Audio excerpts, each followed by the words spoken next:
ஆண்டவரும் இரட்சகருமாகிய இயேசு கிறிஸ்துவின் இனிய நாமத்தினால் உங்களுக்கு என்னுடைய அன்பின் வாழ்த்துக்கள். இந்த காலை வேளையிலே தியானிக்கும்படியாக தெரிந்து கொள்ளப்பட்ட வேத பகுதி அது ஏசாயா 44 வசனம்.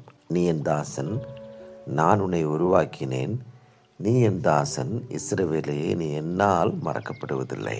Remember these things, oh Jacob, for you are my servant, O Israel, I have made you, and you are my servant, O Israel, I will never forget you. Isaiah chapter 44:21.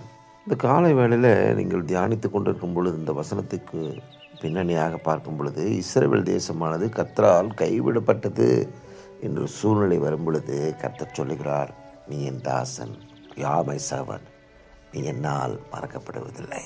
இன்றைக்கு ஒரு வேளை உங்களுடைய வாழ்க்கையில் ஒரு கைவிடப்பட்ட சூழ்நிலையில், கவலையோடு இருக்கிற சூழ்நிலையில், என்னுடைய பிள்ளைக்கு திருமணமாகவில்லையே, எனக்கு இன்னும் குழந்தை பிறக்கவில்லையே, என்னுடைய வியாதியிலிருந்து விடுதலை இல்லையே, என்னால் ஒரு வீடு கட்ட முடியவில்லையே, என்னால் சரியாய் படிக்க முடியவில்லையே என ஒரு அங்கலாய்த்து கொண்டு இருக்கிற உங்களுக்கு நமக்கு கர்த்தர் சொல்கிற வார்த்தை, நீ என்னுடைய பிரியமான வேலைக்காரன், நீ என்னால் மறக்கப்படுவதில்லை. அதே வேளையிலே கர்த்தராக இயேசு கிறிஸ்து சொல்கிறார், நான் உன்னை என் சிநேகிதன் என்கிறேன், யூ ஆர் மை ஃப்ரெண்ட் என்று சொல்லுகிறார். எனக்கு பிரியமானவர்களே, இன்னும் அதிகமாய் நமக்காக ஜீவனை கொடுத்த கர்த்தராக இயேசு கிறிஸ்துவை தியானியுங்கள், சிநேகியுங்கள். அவர் சமூகத்திலே இருதயங்கள் எல்லாவற்றையும் ஊற்றிவிடுங்கள். தேவ சமூகத்தில் ஆடி பாடி கலிகூர்ந்து மகிழுங்கள். வரப்போகிற மணவாளனுக்காக ஒரு மணவாட்டியாய் நீங்கள் காத்திருக்க என்று நான் சொல்லுகிறேன்.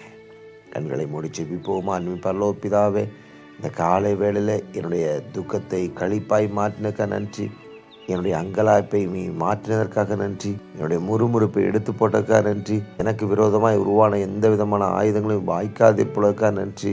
இது நீர் எனக்கு கொடுத்த சுதந்திரமாய் இருக்கிறதுக்காக நான் நன்றி செலுத்துகிறப்பா. சீக்கிரமாய் நீர் எனக்காக என்ன காரியங்களை செய்ய வேண்டும் என்று நிச்சயித்திருக்கிறீர்களோ அதை செய்யும்படியாக என்னுடைய வாழ்க்கையை நான் அர்ப்பணிக்கிறேன். பொறுப்படுத்திக் கொள்ளுங்கப்பா, பாதுகாத்துக் கொள்ளுங்க. இயேசுவின் நாமத்தின் நல்ல பிதாவே, ஆமென். எனக்கு பிரியமானவர்களே, King Line of Judah prophetic மினிஸ்ட்ரியின் சார்பாகவும் இம்மானுவேல் லிட்ரேச்சர் சர்வீசஸ் சார்பாகவும் நான் உங்களை கிறிஸ்துவுக்களாக வாழ்த்துகிறேன். தேங்க்யூ. God loves you.